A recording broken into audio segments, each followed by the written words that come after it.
वीर, हां. आज काय बनवू? मटर मेथी मलाई. ओके, चालेल. तर इकडे एका कढईमध्ये तेल घेतलं आहे, त्यामध्ये कांदा टाकला आहे, त्यामध्ये काजू टाकले 4-5 आणि खडे मसाले टाकले आहे. लवंग, विलायची, मिरे आणि कलमी. त्यानंतर पाणी टाकलं आहे थोडंसं आणि 2-3 मिरच्या टाकल्या हिरव्या, कारण आपण नंतर लाल तिखट यूज करणार नाही आहे. त्यामध्ये थोडंसं अर्धा इंच अद्रक आणि 4-5 लसणाच्या पाकळ्या टाकून मी ते शिजत ठेवलं आहे.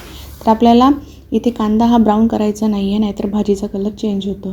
तर इथे मी बारीक अशी छान स्वच्छ धुवून घेतली होती मेथी आणि बारीक कट करून घेतली होती. तर त्याला एका कढईमध्ये मी तेल टाकलं आहे आणि थोडंसं तूप टाकलं आहे आणि मेथीला छान असं शिजवून घेतलं आहे. मेथीचा कडवटपणा निघून जातो. त्यानंतर मी जी पेस्ट आपण बनवून ठेवली होती त्याला मी ग्राइंड केलं आहे, ती मी मेथीमध्ये ॲड केलं आहे आणि आता चवीनुसार मी मीठ टाकलं आहे त्यामध्ये आणि थोडंसं मी पाणी टाकलं आहे आणि आता इथे झाकून छान 2-3 वेळा याला शिजवून घ्यायचं आहे. तर आज आपण बनवत आहे मेथी मलाई मटर. तर यामध्ये फ्रेश मटर तुम्हाला जर वापरायचे असेल तुम्ही घेऊ शकता. मी इथे फ्रोझन मटर घेतले होते. फ्रेश मटरला तुम्ही थोडं बॉईल करून घ्याल. आता इथे मी क्रीम ॲड करत आहे. तर तुम्ही दुधावरची साय जी आपली रोजची घरची असते ती पण यामध्ये घेऊ शकता. तर इथे मी एका वाटीमध्ये 2-3 चमच तूप घेतलं आहे. त्यामध्ये 2 गार्लिक मी असे ग्रेट करून घेतले आहे. त्यामध्ये चिली फ्लेक्स आणि ऑरेगॅनो टाकले आहे. तुम्ही कोथिंबीर पण टाकू शकता. त्यानंतर मी इथे आपली नेहमी आपण जी चपातीसाठी कणिक मळतो तशी मी कणिक भिजवून घेतली होती.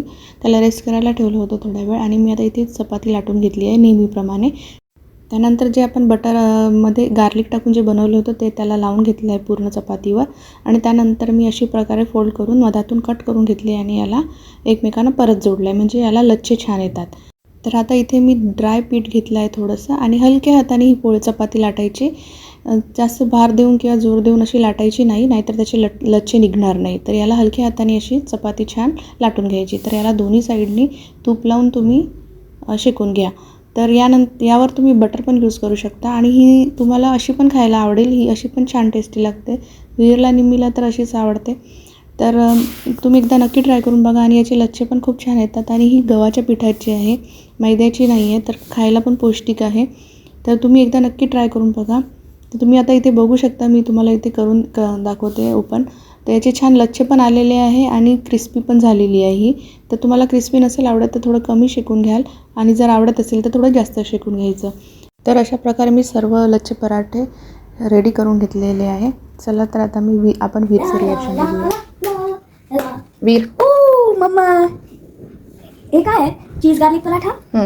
Okay. Butter garlic paratha. Okay. आणि हे काय आहे? मेथी मलाई मटर. ओ ओके. चला आपण ट्राय करून बघूया.